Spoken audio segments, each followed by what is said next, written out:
Dito nga mga master ay fix natin tong secondary line natin mga master. Ganitong form ngayon ginawa ko mga master para lumayo yung live natin sa neutral. Ganito nga rin pala yung technique namin mga master sa pagbalat ng medyo malalaking wire. Pag nakalimutan mo yung skinning knife mo mga master pwede mong i-apply tong ginagawa naming mga lineman sa pagbabalat ng medyo malalaking wire. Kung tinitignan nga mga master parang napakadali lang gawin yung ginagawa naming pagbalat ng wire gamit yung plier. Pero mga master, bago nyo nga pala i-apply yung ganitong klaseng pagbabalat ng wire, kailangan nyo munang mag-practice ng maayos mga master.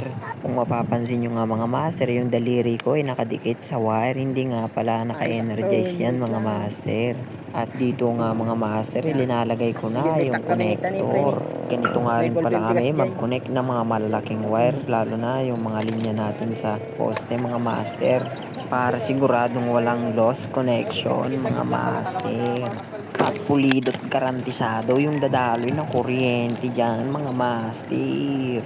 Ginamitan ko na nga pala mga master ng 100% lakas to para may compress natin ng maayos mga master.